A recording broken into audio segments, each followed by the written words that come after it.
আমি এই জায়গায় থাকবো গরু বিক্রি না হওয়া পর্যন্ত।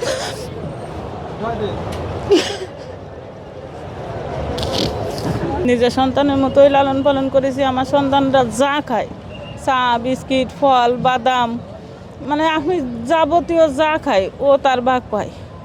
দর্শক, আমরা এই মুহূর্তে আছি গাবতলী হাটে। আপনারা দেখতে পাচ্ছেন এক মা নিজের সন্তানকে যেভাবে তার হাত বুলিয়ে দেয় শরীরে, এভাবেই তার শখের গরুকে তিনি হাত বুলাচ্ছেন। গাবতলী হাটে এসেছেন তার এই শখের গরুটি বিক্রি করার জন্য। বিস্তারিত কথা বলছি সেই নারী উদ্যোক্তার সাথে। আসসালামু আলাইকুম কাকি। ওয়ালাইকুম আসসালাম। কেমন আছেন? আলহামদুলিল্লাহ ভালো আছে। এই যে আমরা আসার পরেই দেখছি যে নিজের সন্তানের মতো এবার হাত বুলিয়ে দিচ্ছেন আপনার গরুর গায়ে, একটু সে বিষয়ে জানতে চাই। কি বলবো, আমার মানে তিনটা বাচ্চা আছে, আর এ হলো আমার বাড়ির পোশাক বাচ্চা।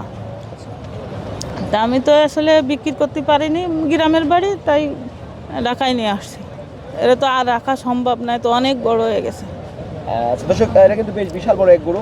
শুয়ে আছে বিদায় কিন্তু আমরা ওরকম বুঝতে পারছি না যে আপনি কথা বলার সময় আপনি একটু কান্না জড়িত কোনটা, আপনার চোখে কিন্তু পানিও চলে এসেছে। আপনি তো জানতে চান নিজের সন্তানের মতো কি লালন পালন করেছেন এই গরুটাকে? নিজের সন্তানের মতোই লালন পালন করেছি। আমার সন্তানরা যা খায়, চা বিস্কিট ফল বাদাম, মানে আমি যাবতীয় যা খাই ও তার ভাগ পায়। নিজের পরিবারের একজন সদস্য? ও নিজের পরিবারের একজন সদস্য, ওর মা আছে বাড়ি। আচ্ছা, আপনার কি নাম? আমার নাম রুমিসা বেগম। রুমিসা বেগম। আচ্ছা, রুমিসা বেগম। আচ্ছা কাকি, গরুর কি নাম রয়েছে? ওর নাম নুনটু।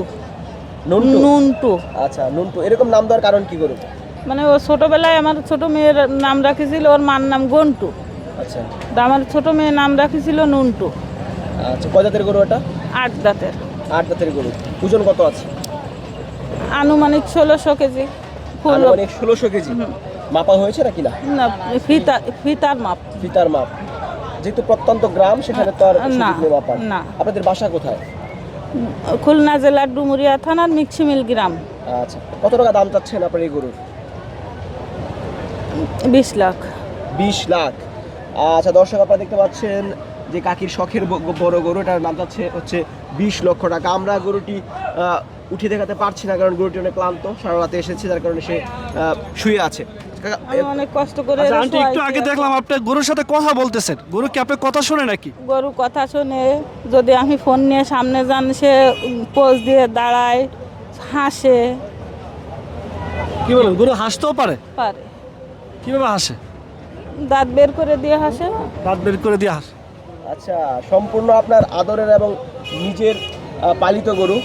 এই যে কাকি কিন্তু কথা বলতে পারছে না, উনি এই যে হাটে নিয়ে এসেছেন, বাড়ি থেকে দরদাম হয়নি কিছু? না, দরদাম হয়নি, বাড়ি তো কাস্টমারই পায়নি। আচ্ছা, এই যে শখের বড় গরু গাবতলী হাটে নিয়ে এসেছেন, এখানে বিক্রি করে টাকা নিয়ে যাবেন, কিন্তু গরুটাকে রেখে যাবেন, আপনার গোয়াল তো শূন্য হয়ে যাবে। এই বিষয়টা নিয়ে কিছু বলতেন। এখন এর রাখা সামর্থ্য আমার নেই, তো আমি রাখবো কীভাবে? আর এর পিছনে অনেক খরচ, আর আমি তো দেশীয় খাবার মানে খোল কুড়ো ভুসি এগুলো খাওয়াই, তাতে ওর খরচটা একটু বেশিই পড়ে যায়। আচ্ছা, একদম অস্ত্রসিক্ত হয়ে গেছে কাকি। এই যে এত ভালোবাসা দিয়ে আপনি গরুটি পালন করেছেন, এটা আসলে বিক্রি করতে হবে, তাছাড়া তো কোনো উপায় নেই। আমি এর খরচ বহন করার মতো অ্যাবিলিটি আমার নেই। যদি থাকতো তাহলে পালতেন? পালতাম। বিক্রি করতেন না? কতটুকু ভালোবাসা থাকলে আসলে এমন কথা বলে একজন খামারি যে যদি তার টাকা থাকতো তাহলে এই গরু সে কখনোই বিক্রি করতো না, তিনি এই গরু সারা জীবন পালতেন। আচ্ছা কাকি, আপনার সাথে যোগাযোগ করার মাধ্যমটা কি? আপনি মোবাইল নাম্বার বলে দেবেন, নাকি আপনার এখানে আসলে আপনাকে পেয়ে যাবে? আমি এই জায়গায় থাকবো গরু বিক্রি না হওয়া পর্যন্ত।